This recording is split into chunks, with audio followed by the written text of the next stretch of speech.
ಸ್ನೇಹಿತರೆ ನಮಸ್ಕಾರ. ನಾನು ನಿಮ್ಮ ರಾಕೇಶ್ ಆರುಂಡಿ. ಸಂತೋಷ್ ರಾವ್ ಈ ಹೆಸರು ಸೌಜನ್ಯ ಕೇಸನ್ನು ಸ್ಟಡಿ ಮಾಡಿದವ್ರಿಗೆ ತುಂಬ ಪರಿಚಯವಿರುತ್ತೆ ಅಂದ್ಕೊಳ್ತೀನಿ. ವ್ಯಕ್ತಿನ ಸುಖ ಸುಮ್ಮನೆ ಸೌಜನ್ಯ ಕೇಸ್ನಲ್ಲಿ ಎಳೆದು ತರಲಾಯಿತು, ಮರ್ಮಾಂಗಕ್ಕೆಲ್ಲ ಚಿತ್ರಹಿಂಸೆನ ಕೊಡಲಾಯಿತು, ಬಲವಂತವಾಗಿ ಆತನಿಂದ ಸತ್ಯ ಹೇಳುವಂತೆ ಒತ್ತಾಯಿಸಿ ಈ ಕೇಸ್ನಲ್ಲಿ ಲಾಕ್ ಕೂಡ ಮಾಡಲಾಯಿತು ಅನ್ನೋ ಆರೋಪಗಳು ಬೇಕಾದಷ್ಟಿವೆ.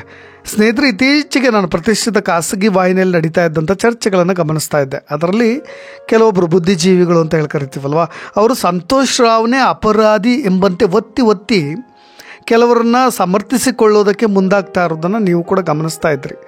ಅಸಲಿಗೆ ಸಂತೋಷ್ ರಾವ್ಗೆ ಫಿಮೋಸಿಸ್ ಕಾಯಿಲೆ ಇತ್ತು, ಹಾಗಾಗಿಯೇ ಆತ ಆ ರೀತಿಯಾದಂತಹ ಲೈಂಗಿಕ ದೌರ್ಜನ್ಯ ಎಸಗಿದ ನಂತರ ಆ ಕಾಯಿಲೆಯಿಂದ ಬಳಲ್ತಾ ಇದ್ದ ಅನ್ನೋದನ್ನು ಒಬ್ಬ ವ್ಯಕ್ತಿ ಒಪ್ಕೊಂಡ. ವಸಂತ ಗಿಳಿಯಾರ್ ಅಂತ ಆತ ಲೈಂಗಿಕವಾಗಿ ಸೌಜನ್ಯಗಳನ್ನು ಬಲವಂತವಾಗಿ ಬಳಸ್ಕೊಂಡಿದ್ದರಿಂದಲೇ ಆತನ ಮರ್ಮಾಂಗದ ಭಾಗವೂ ಕೂಡ ಗಾಯಕ್ಕೊಳಗಾಗಿ ಫಿಮೋಸಿಸ್ ಅನ್ನೋ ಕಾಯಿಲೆಯಿಂದ ಬಳಲ್ತಾ ಇದ್ದ ಅನ್ನೋ ವಾದವನ್ನು ಕೂಡ ಅವರು ಮುಂದಿಟ್ಟರು.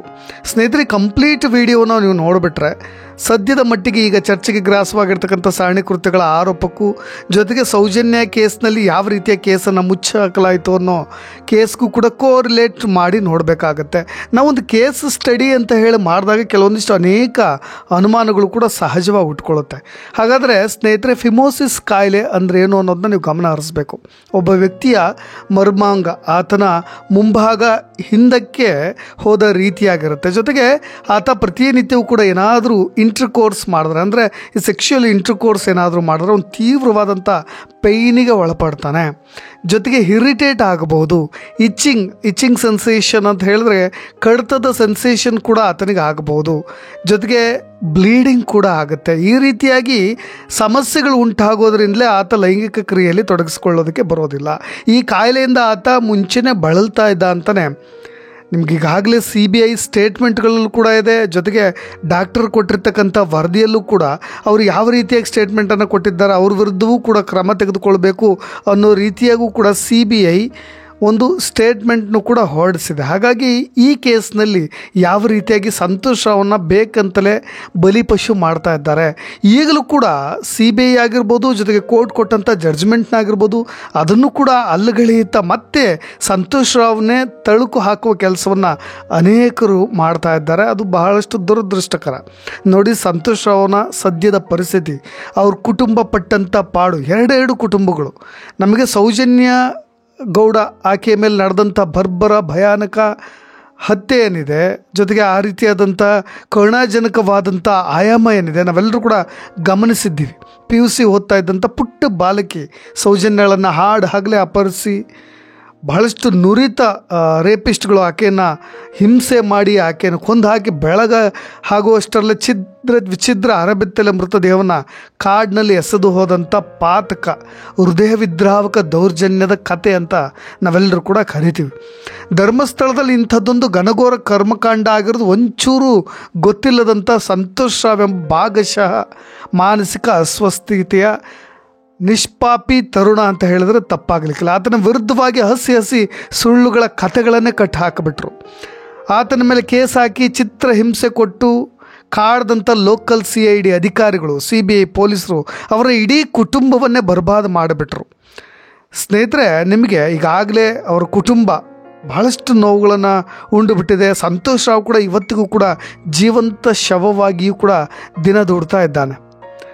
ನಿಮಗೆ ಈ ಕಲ್ಲು ಕರಗುವ ಸಮಯ ಅಂತ ಹೇಳಿ ಕರಿತೀವಿ. ಕಾರ್ಕಳದ ಬೈಲೂರಿನ ಹತ್ರ 80 ವರ್ಷದ ಹಣ್ಣು ಹಿರಿಯ ಜೀವ ಅದು. ಸುಧಾಕರ್ ರಾವ್ ಅವರು ಪುಟ್ಟ ಪಡಸಾಲೆಯಲ್ಲಿ ಕೂತ್ಕೊಂಡು ಸದ್ದಿಲ್ಲದೆ ಬಹಳಷ್ಟು ರೋದನೆ ಪಡ್ತಾ ಇರೋದನ್ನು ನೀವೇನಾದರೂ ಕೇಳಿಬಿಟ್ರೆ, ಎಂತಹ ಗಟ್ಟಿ ಗುಂಡಿಗೆಯವರು ಕೂಡ ಒಂದು ಕ್ಷಣ ಬಹಳಷ್ಟು ನೋವನ್ನು ಪಡ್ತೀರ. ಆ ಥರದೊಂದು ಕರುಣಾಜನಕ ಕಥೆಯ ಕುಟುಂಬ ಸಂತೋಷ್ ರಾವ್ ಕುಟುಂಬವೂ ಕೂಡ ಆಗಿದೆ. ಸಂತೋಷ್ ರಾವ್ ಅದನ್ನು ಒಪ್ಕೊಳ್ತಾರೆ. ಸೌಜನ್ಯ ಪ್ರಕರಣದ ಅಸಲಿ ಪಾಪಿಗಳನ್ನು ಬಚಾವ್ ಮಾಡಲಿಕ್ಕೆ ಫಿಕ್ಸ್ ಮಾಡಿದ್ದಂಥ ವ್ಯಕ್ತಿ ಅಂದರೆ ನನ್ನ ಮಗ ಸಂತೋಷ್ ರಾವ್ ಅಂತ. ಹುಸಿ ಅಪವಾದದ ಬರಸಿಡ್ಲಿಂದಾಗಿ ಇಡೀ ಸುಧಾಕರ್ ರಾವ್ ಅವರ ಕುಟುಂಬ ಒಳಗೊಳಗೆ ಬಹಳಷ್ಟು ನರಳಾಡ್ತು, ಅಸಹನೀಯ ಸಂಕಟವನ್ನು ಕೂಡ ಪಡ್ತು. ಅದು ಆ ಊಹೆಗೂ ಕೂಡ ನಿಲುಕುವಂಥದ್ದು. ಇತ್ತೀಚೆಗೆ ಸಂತೋಷ್ ರಾವ್ ನಿರಪರಾಧಿ ಅಂತೇಳಿ ಯಾವಾಗ CBI ಕೋರ್ಟ್ ಕೂಡ ತೀರ್ಪನ್ನು ಘೋಷಣೆ ಮಾಡುತ್ತೆ, ಅದಾದ ಮೇಲೆ ಸುಧಾಕರ್ ರಾವ್ ಅವರ ಕುಟುಂಬ ಕಳೆದ 11, 13, 14 ವರ್ಷದಿಂದ ನಿರಂತರವಾಗಿ ಅನುಭವಿಸ್ತಾ ಇರೋ ಮಾನಸಿಕವಾದಂಥ ನೋವು, ಆರ್ಥಿಕವಾದಂಥ ಕಷ್ಟ, ನಷ್ಟ, ಅಪಮಾನ, ಅವಹೇಳನ ಹೇಳತೀರದು. ನನ್ನ ತಮ್ಮ ನಿರ್ದೋಷಿ ಎಂದು ಈಗ ಕೋರ್ಟ್ ಹೇಳಿದೆ. ಸುಳ್ಳು ಮೊಕದ್ದಮೆ ಹಾಕಿ ನಮ್ಮ ಮನೆಯ ಸಂತೋಷ ನೆಮ್ಮದಿ ಹಾಳುಗಡವಿ ಬದುಕು ಮುರಿದು ಹಾಕಿದ್ರಲ್ಲ, ಈಗ ಅವನ ಬದುಕನ್ನು ಯಾರು ಕಟ್ಕೊಡ್ತಾರೆ, ನಮ್ಮ ತಾಯಿಯನ್ನು ಯಾರು ತಂದು ಕೊಡ್ತಾರೆ ಅಂತ ತಮ್ಮನಿಗೋಸ್ಕರ ಸುದೀರ್ಘವಾದಂಥ ಹೋರಾಟವನ್ನು ನಡೆಸಿದಂಥ ಸಂತೋಷ್ ಅಣ್ಣ ಸಂಜಯ್ ರಾವ್ ಅವರು ಕೂಡ ಹುಮ್ಮಳಿಸಿ ಬರೋ ದುಃಖವನ್ನು ತಡೆಯಲಾಗದೆ ಬಿಕ್ಕಳಿಸ್ತಾ ಕೂರ್ತಾರೆ. ಸ್ನೇಹಿತರೆ, ನಿಮ್ಗೆಲ್ರಿಗೂ ಕೂಡ ಸಂತೋಷ್ ರಾವ್ ಯಾರು ಅನ್ನೋ ಪರಿಚಯ ಇರಬೇಕು. ಈಗೆಲ್ಲ ಆತ ಬ್ಲ್ಯಾಕ್ ಬೆಲ್ಟು.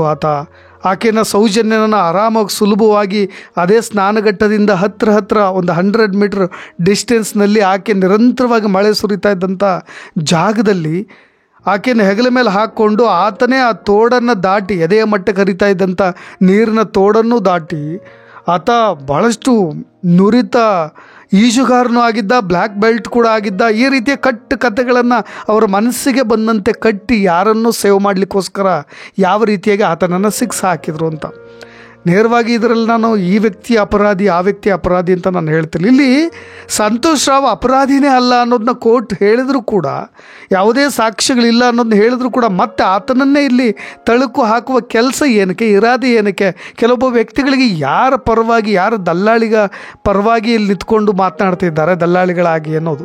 ಸಂತೋಷ್ ರಾವ್ 38 ವರ್ಷದ ವಿದ್ಯಾರ್ಥಿ ಸಮೂಹಕ್ಕೆ ವಿದ್ಯೆ ಬುದ್ಧಿ ಕಲಿಸಿದಂಥ ಸುಧಾಕರ್ ರಾವ್ ಅವರ 4 ಮಕ್ಕಳಲ್ಲಿ ಸಂತೋಷ್ ರಾವ್ ಕೂಡ 3ನೇವರು. ಡಿಪ್ಲೊಮಾ ಮಾಡ್ಕೊಂಡಿದ್ದಂಥ ವ್ಯಕ್ತಿ ಸಂತೋಷ್ಗೆ. ಆರಂಭದಲ್ಲಿ ಅವ್ರ ತಂದೆ ಹೇಳೋ ಹಾಗೆ ಆತನಿಗೆ ಮಾನಸಿಕ ಸಮಸ್ಯೆ ಕೂಡ ಇತ್ತು. ವರ್ಷಾನುಗಟ್ಟಲೆ ಶಿವಮೊಗ್ಗದ ಮನರೋಗ ತಜ್ಞ ವೈದ್ಯರೊಬ್ಬರಲ್ಲಿ ಚಿಕಿತ್ಸೆ ಕೂಡ ಕೊಡಿಸಲಾಗ್ತಾ ಇತ್ತು.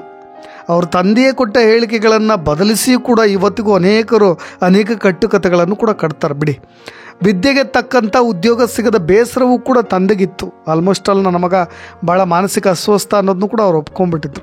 ಸ್ವಲ್ಪ ಆರಾಮಾದಾಗ ಅಲ್ಲಿ ಇಲ್ಲಿ ಹೋಟೆಲ್ಲು ಮತ್ತಿತರ ಕಡೆ ಕೆಲಸ ಮಾಡ್ತಾ ಇದ್ದಂಥ ಸಂತೋಷ್ ಸೌಜನ್ಯ ಅಪಹರಣ ಮತ್ತು ಆಕೆ ಮೇಲೆ ಲೈಂಗಿಕ ದೌರ್ಜನ್ಯ ಆದಾಗ 9/10/2012 ಶೃಂಗೇರಿಲಿದ್ದ.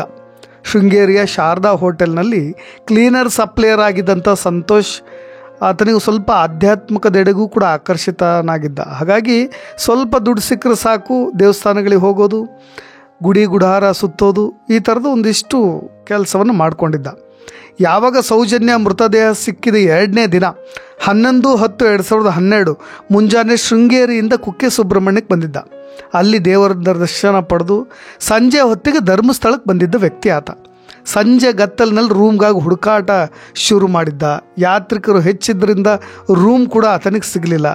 ಅದಕ್ಕೋಸ್ಕರವಾಗಿ ಧರ್ಮದ ಬೀಡಲ್ಲಿ ಅಡ್ಡಾಡುತ್ತಾ ಸುಸ್ತಾದಂಥ ಇದೇ ಸಂತೋಷ್ ಗೊಮ್ಮಟಗಿರಿಯ ಮೆಟ್ಟಿಲುಗಳ ಮೇಲೆ ಕುಳಿತುಕೊಳ್ತಾನೆ. ಸ್ನೇಹಿತರು ನೋಡಿ ಕತೆ ಯಾವ ರೀತಿಯಾಗಿದೆ ಅಂತ. ಧರ್ಮಸ್ಥಳದ ದೇವಳದ ಅಕೌಂಟೆಂಟ್ ಮಲ್ಲಿಕ್ ಜೈನ್ ಮತ್ತು ಕಾವಲುಗಾರ ರವಿ ಪೂಜಾರಿ ಮುಂದಾಳತ್ವದ ಒಂದು ಟೀಮ್ ಇದ್ದಕ್ಕಿದ್ದಂತೆ ಸಂತೋಷ್ ಮೇಲೆ ಮುಗಿಬಿದ್ದು ಹಲ್ಲೆ ಮಾಡ್ತಾರೆ. ಈತನೇ ಸೌಜನ್ಯಳ ಮೇಲೆ ಕೃತ್ಯ ಎಸಗಿದ್ದಾನೆ ಅಂತೇಳಿ ಸಂತೋಷ್ ರಾವ್ನ ಪೊಲೀಸರಿಗೆ ಒಪ್ಪಿಸ್ತಾರೆ.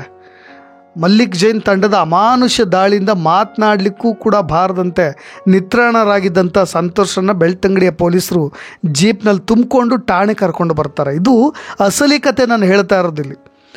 ಠಾಣೆಯಲ್ಲೂ ಕೂಡ ಪೊಲೀಸರು ಹೊಡೆದು ಬಡಿದು ಸೌಜನ್ಯಳನ್ನು ನೀನೇ ಬಲವಂತವಾಗಿ ಬಲಾತ್ಕಾರ ಮಾಡಿದೆ ಅನ್ನೋ ರೀತಿಯಾಗಿ ಒಪ್ಕೊಳ್ಳುವಂತೆ ಒತ್ತಾಯ ಮಾಡ್ತಾರೆ. ಸಂತೋಷ್ ಪರಿಪರಿಯಾಗಿ ಗೋಗರಿತಾನೆ, ಆದರೂ ಕೂಡ ಆತನನ್ನು ಬಿಡದೆ ಈ ಕೇಸ್ನಲ್ಲಿ ಲಾಕ್ ಮಾಡ್ತಾರೆ. ಇದು ಆರಂಭದಲ್ಲಿ ಬೆಳ್ತಂಗಡಿಯ ಪೊಲೀಸ್ ಸ್ಟೇಷನ್ ನಡೆಸಿದಂಥ ವಿಚಾರಣೆ. ಸರಿಯಾದಂಥ ವಿಚಾರಣೆ ನಡೆಸಿದ್ರೆ ಅವರು ಎಲ್ಲವೂ ಕೂಡ ಪ್ರಾಮಾಣಿಕವಾಗಿರ್ತಾ ಇತ್ತು. ಯಾವ ಸಾಕ್ಷಿಗಳನ್ನು ನಾಶ ಮಾಡುವ ಪ್ರಮೇಯವೂ ಕೂಡ ಬರ್ತಾ ಇರಲಿಲ್ಲ. ಇದನ್ನು ನಾವು ಯೋಚನೆ ಮಾಡಬೇಕಾಗತ್ತೆ. ಅದಾದ ಮೇಲೆ ಸಂತೋಷನ್ನು ಕಾರ್ಕಳ ಠಾಣೆ ಕರ್ತಂದಾಗ ಮಗನನ್ನು ಬಿಡಿಸ್ಕೊಂಡು ಬರೋ ಆಸೆಯಿಂದ ಇದೇ ತಂದೆ ಸುಧಾಕರ್ ರಾವ್ ತಮ್ಮ ಸಹೋದರನನ್ನು ಕರ್ಕೊಂಡು ಹೋಗ್ತಾರೆ. ಅಲ್ಲೂ ಕೂಡ ಅವರು ಎದುರಿಗೆ ಪೊಲೀಸರು ಮಗನಿಗೆ ಹಿಂಸೆ ಕೊಡ್ತಾರೆ. ವಿಪರೀತ ಗಲಾಟೆ ಮಾಡ್ತಾ ಇದ್ದಾನೆ ಸಂತೋಷ್, ನೀವೊಮ್ಮೆ ಬನ್ನಿರಿ ಅಂತ ಹೇಳಿ ಸುಧಾಕರ್ ರಾವ್ಗೆ ಫೋನ್ ಮಾಡಿರ್ತಾರೆ ಪೊಲೀಸ್ನವ್ರು. ಸ್ಟೇಷನ್ಗೆ ಹೋದಾಗ SP ಅಭಿಷೇಕ್ ಗೋಯಲ್ ಅವರು ಇರ್ತಾರೆ. ಸಂತೋಷ್ನ ತಲೆಯನ್ನು ಗೋಡೆಗೆ ಚಚ್ತಾ ಹೊಡಿತಾ ಒಪ್ಕೊಳ್ಳೋ ರೀತಿಯಾಗಿ ಬಹಳಷ್ಟು ಚಿತ್ರಹಿಂಸೆಯನ್ನು ಕೊಡ್ತಾರೆ. ಪೊಲೀಸರ ಚಿತ್ರಹಿಂಸೆ ತಾಳಲಾರ್ದ, ನಾನು ಒಪ್ಕೊಂಡ್ಬಿಡ್ತೀನಿ, ಪೊಲೀಸರ ಹೊಡೆತದನ್ನು ನನಗೆ ಸಹಿಸ್ಲಿಕ್ಕೆ ಆಗೋದಿಲ್ಲ, ಮಾಡಿದ ತಪ್ಪು ನೀನ್ಯಾಕಪ್ಪ ಒಪ್ಕೊಳ್ತೀಯ, ಒಪ್ಪಬೇಡ ಅಂತ ಸುಧಾಕರ್ ರಾವ್ ಭಾಳಷ್ಟು ಮಗನಿಗೆ ಸಮಾಧಾನ ಮಾಡ್ತಾರೆ. ಆದರೂ ಕೂಡ ಅಪ್ಪ ನಾನು ಸತ್ರು ಸರಿ, ನಿಮಗೇನೂ ಆಗಬಾರ್ದು, ಇನ್ನೂ 3 ಸೋದರಿಯರ ಸಲುವಾಗಿ ನಿನಗೆ ತೊಂದರೆ ಆಗಬಾರ್ದು ಅಂತ ಹೇಳಿ ಆ ಸತ್ಯವನ್ನು ಆತ ಒಪ್ಕೊಳ್ಳಿಕ್ಕೆ ಮುಂದಾಗ್ತಾನೆ. ನೋಡಿ ಯಾವ ರೀತಿಯಾದಂಥ ಪೊಲೀಸ್ ಇನ್ವೆಸ್ಟಿಗೇಷನಲ್ಲಿ ಎಷ್ಟು ಲೂಪ್ ಹೋಲ್ಸ್ಗಳಾಗಿದ್ದಾವೆ, ಯಾವ ರೀತಿ ಈ ಕೇಸನ್ನು ಹಳ್ಳ ಹಿಡಿಸೋ ಪೂರ್ವ ಸಿದ್ಧತೆಯ ನಾಟಕ ನಡೆಸಿದ್ರು ಅನ್ನೋದು ಭಾಳ ಜನಕ್ಕೆ ಗೊತ್ತಾಗುತ್ತೆ. ಈ ಹೋರಾಟದಲ್ಲಿ ಮುಂದಾಳುಗಳಾಗಿದ್ದಂಥ ಅನೇಕರಿಗೆ ಇದರೆಲ್ಲ ಸತ್ಯಾಂಶಗಳು ಕೂಡ ಗೊತ್ತಿದೆ. ಪೊಲೀಸರ ಬೂಟು ಲಾಠಿ ಏಟಿಗೆ ಹೈರಾಣಾಗಿ ಹೋಗಿದ್ದಂಥ ಸಂತೋಷ್ ಮಾಡಿದ ಅಪರಾಧವನ್ನು ಮಾಡಿದ್ದೇನೆ ಅನ್ನುವ ಮಟ್ಟಿಗೆ ಬಂದುಬಿಡ್ತಾನೆ. ಅತ್ತ ಸಂತೋಷ್ ರಾವ್ ಜೈಲಿನಲ್ಲಿ ಯಮಯಾತನೆ ಅನುಭವಿಸ್ತಾ ಇದ್ದರೆ, ಇತ್ತ ಅವ್ರ ಕುಟುಂಬ ಕೂಡ ಇವತ್ತಿಗೂ ಕೂಡ ನರಕ ಯಾತನೆ, ಸಾಮಾಜಿಕ ಬಹಿಷ್ಕಾರ. ನೋಡಿ ಧರ್ಮದ ಹೆಸರಿನಲ್ಲಿ ಯಾವ ರೀತಿಯಾದಂಥ ಹಿಂಸೆಗಳು ನಡೀತು ಅಂತ. ಹಂತ ಹಂತವಾಗಿ ಸಂತೋಷ್ ಮತ್ತು ಅವರ ಕುಟುಂಬದ ಬದುಕು ಅಕ್ಷರಶಃ ನರಕವಾಗ್ತಾ ಹೋಗುತ್ತೆ. ಸುತ್ತಮುತ್ತಲಿದ್ದಂಥ ಸುಧಾಕರ್ ರಾವ್ ಸಂಸಾರಕ್ಕೆ ಮರ್ಯಾದೆ ಇಲ್ಲ ಅನ್ನೋ ರೀತಿಯಾಗಿ ಆಗಿಬಿಡುತ್ತೆ. ಸಮಾಜದಲ್ಲಿ ತಲೆ ಎತ್ತಿ ಓಡಾಡಲಿಕ್ಕಾಗೋದಿಲ್ಲ. ನೆಂಟರುಗಳು ಬಂಧುಗಳು ದೂರ ಆಗ್ತಾರೆ. ಪರಿಚಿತರು ಕೂಡ ಮುಖ ತಿರುಗಿಸ್ಕೊಂಡು ಹೋಗ್ಲಿಕ್ಕೆ ಶುರು ಮಾಡ್ತಾರೆ. ಸಂತೋಷ್ ಅಣ್ಣ ಮತ್ತು ತಮ್ಮನಿಗೆ 38-40 ವರ್ಷ ಆದರೂ ಮದುವೆಗೆ ಹೆಣ್ಣು ಸಿಗದೇ ಇರೋ ರೀತಿ ಆಗ್ಬಿಡುತ್ತೆ. ಸಂತೋಷ್ ಅವರ ತಾಯಿ ಪುತ್ರ ಶೋಕದಿಂದ ಹಾಸಿಗೆ ಹಿಡಿತಾರೆ. ಮಗನ ಭೇಟಿಗೆ ಅವಕಾಶ ಕಲ್ಪಿಸ್ರಿ ಅಂತ ಪದೇ ಪದೇ ಅರ್ಜಿ ಹಾಕಿದ್ರು ತಾಯಿಯ ಮನವಿಗೂ ಕೂಡ ಕೋರ್ಟ್ ಪುರಸ್ಕಾರ ಕೊಡೋದಿಲ್ಲ. ಕೊರಗಿ ಸಂತೋಷ್ ತಾಯಿ ಹಸು ನಿಕ್ತಾರೆ. ಹಿರಿಯ ಸೊಸೆ ಮನೆಗೆ ಬರಲಿಕ್ಕೆ ಒಪ್ಪೋದಿಲ್ಲ. ಬಂದರೆ ತನ್ನೆರಡು ಹೆಣ್ಣು ಮಕ್ಕಳ ಭವಿಷ್ಯ ಹಾಳಾಗುತ್ತೆ ಅನ್ನೋ ಭಯ. ಬದುಕಿನ ಸಂಜೆಯಲ್ಲಿರ್ತಕ್ಕಂಥ ಸುಧಾಕರ್ ರಾವ್ ಅವ್ರನ್ನ ನೋಡ್ಕೊಳ್ಳೋರೇ ಇಲ್ಲದಂತ ಆಗ್ಬಿಡುತ್ತೆ. ಗಂಡು ಮಕ್ಕಳು ಅಪ್ಪನಿಗೊಂದಿಷ್ಟು ಬೇಯಿಸಿಟ್ಟು ಹೋದರೆ ಬರೋದು ಕತ್ಲಾದ ಮೇಲೆ ದೇವರ ಹೆಸರಿನಲ್ಲಿ ಪ್ರಭಾವ ಬೆಳೆಸ್ಕೊಂಡು ಸರ್ಕಾರಗಳನ್ನು ಆಡಿಸುವಂಥ ಈ ದಾರ್ಪ್ಯದ ದೇವದೂತರ ಪರಿವಾರದ ಈ ಪಾತಕವನ್ನು ಮುಚ್ಚಿಡಲಿಕ್ಕೆ ಅಮಾಯಕ ಸುಧಾಕರ್ ರಾವ್ ಅವರ ಇಡೀ ಕುಟುಂಬವನ್ನು ಬಲಿ ಕೊಡಲಾಯಿತು ಅನ್ನೋ ಭಾವನೆ ಇವತ್ತಿಗೂ ಕೂಡ ಜನಮಾನಸದಲ್ಲಿ ಹಾಗೇ ಇದೆ. ಸ್ನೇಹಿತರೆ ನೋಡಿ, ನಿಮಗೆಲ್ರಿಗೂ ಕೂಡ ಗೊತ್ತಿರೋ ಹಾಗೆ ಕೋರ್ಟು ಕಚೇರಿ ಅಂತ ತಿರುಗಾಡಿ ಸುಧಾಕರ್ ರಾವ್ ಅವ್ರ ಕುಟುಂಬ ಜರ್ಜರಿತವಾಯಿತು. 5 ವರ್ಷ ಜೈಲಲ್ಲಿ ಕಳೆದಂಥ ಸಂತೋಷ್ಗೆ 2017ರಲ್ಲಿ ಜಾಮೀನು ಸಿಕ್ತು. ನಿರ್ದೋಷಿ ಅಂತ ಹೇಳಿ CBI ಕೋರ್ಟ್ ಹೇಳ್ತು. ಆದರೂ ತಾಯಿ ಇಲ್ಲದ ಮನೆಗೆ ಸಂತೋಷ್ ರಾವ್ ಬರಲಿಕ್ಕೆ ಒಪ್ಪಲಿಲ್ಲ. ಇಳಿ ವಯಸ್ಸಿನ ತಂದೆಯ ಕಣ್ಣೀರು ಕೂಡ ನೋಡಲಿಕ್ಕೆ ಆಗ್ತಾಯಿಲ್ಲ. ಅದ್ಯಾವುದೋ ಸಣ್ಣದೊಂದು ದೇವಾಲಯದಲ್ಲಿ ಇವತ್ತು ಕೂಡ ಪೂಜೆ ಸ್ವಚ್ಛತೆಗೆ ನೆರವಾಗ್ತಾ ಭಜನೆ ಧ್ಯಾನ ಮಾಡ್ತಾ ಸಂತೋಷ್ ಕಾಲ ಕಳೀತಾ ಇದ್ದಾನೆ. ಪೊಲೀಸ್ ದೌರ್ಜನ್ಯದಿಂದ ಘಾಸಿಗೊಂಡಿರ್ತಕ್ಕಂಥ ಸಂತೋಷ್ ರಾವ್ ಕಾಲು, ಮೈಕೈ ನೋವು, ಹೊಟ್ಟೆ ನೋವು, ಮೂಳೆಗಳ ನೋವಿನಿಂದ ಇವತ್ತಿಗೂ ಕೂಡ ಸಂತೋಷ್ ರಾವ್ ಬದುಕು ಬರಡಾಗಿಬಿಟ್ಟಿದೆ. ಆತನ ಕತ್ತಲೆಯ ಬಾಳಿಗೆ ಯಾರು ಆಸರೆ ಆಗ್ತಾರೋ ಗೊತ್ತಿಲ್ಲ. ಕುಟುಂಬವೂ ಕೂಡ ಇವತ್ತಿಗೂ ಕೂಡ ನೋವಿನಲ್ಲೇ ದಿನಗಳನ್ನ ನೋಡ್ತಾ ಇದೆ. ಯಾವ ಶಾಸಕರು ಬರಲಿಲ್ಲ, ಯಾವ ರಾಜಕಾರಣಿಗಳು ಬರಲಿಲ್ಲ. ಇಷ್ಟೆಲ್ಲ ಅನ್ಯಾಯ ಆಗ್ತಾಯಿದ್ರು ಸಂತೋಷ್ ರಾವ್ ಕುಟುಂಬಕ್ಕೆ. ಒಂದರ ಹಿಂದರೊಂದರಂತೆ ಅನ್ಯಾಯ ಆಘಾತ ಆಗ್ತಾಯಿದ್ರು. ಎಲ್ಲರೂ ಕೂಡ ಮೌನವನ್ನು ತಾಳಿಬಿಟ್ರು. ಸ್ನೇಹಿತರೆ, ನಿಮಗೆ ಏನೆಲ್ಲ ಆಯಿತು ಅನ್ನೋದನ್ನು ನಾನು ಪರಿಯಾಗಿ ಬಿಡಿಸಿ ಹೇಳ್ತಾ ಇದ್ದೀನಿ ಅಂತ ಅಂದುಕೊಳ್ತೀನಿ. ಅದಾದಮೇಲೆ ಅದೇ ಧರ್ಮಸ್ಥಳದ ಸಂಸ್ಥಾನದ ಹೈಸ್ಕೂಲ್ ಬಸ್ನಲ್ಲಿ ಅವತ್ತು ಬರ್ತಾ ಇದ್ದಂಥ HM ಪರಿಮಳ ಅವರು ಆ ಸಿಬ್ಬಂದಿ ಹುಡುಗಿಯೊಬ್ಬಳು ಸೌಜನ್ಯಗಳನ್ನು 4 ಎಳೆದುಕೊಂಡು ಹೋಗ್ತಾ ಇದ್ದದನ್ನು ನೋಡಿದರು. HM ಪರಿಮಳ ಕೂಡ ನೋಡಿದ್ರು. ಅದಾದಮೇಲೆ ಅಲ್ಲಿರ್ತಕ್ಕಂಥ CCTV ಕ್ಯಾಮ್ರಾ ಜೊತೆಗೆ ಪ್ರಕೃತಿ ಚಿಕಿತ್ಸಾಲಯದ ಸೆಕ್ಯೂರಿಟಿ ಕೂಡ ನೋಡಿದ್ರು. ಯಾರೊಬ್ಬರು ಒಪ್ಕೊಳ್ಳೇ ಇಲ್ಲ. ನಾಳೆ ಬೆಳಗ್ಗೆ ಸ್ಕೂಲ್ನ HM ಪರಿಮಳ ಅವರು ಪೊಲೀಸ್ ಠಾಣೆಗೆ ಬಂದು PSI ಯೋಗೀಶ್ ಅವರ ಹತ್ತಿರವೇ ದೂರನ್ನು ಕೊಡ್ತಾರೆ, ನಾನು ನೋಡಿದೆ ಅಂತ ಹೇಳಿ. ಅದಾದಮೇಲೆ ಅದರ ನೆಕ್ಸ್ಟ್ ಡೇ ನಾಳೆ ಬಾ ಹೋಗಮ್ಮ ಅಂತ ಹೇಳಿ ಅದನ್ನು ಹಾಕಿದ ಮೇಲೆ ನೆಕ್ಸ್ಟ್ ಡೇ ಆಕೆ ಪೊಲೀಸ್ ಸ್ಟೇಷನ್ಗೂ ಕೂಡ ಬರೋದಿಲ್ಲ. ಇದು ನಿರಂತರವಾಗಿ ನಡೆದಂಥ ಹೋರಾಟ.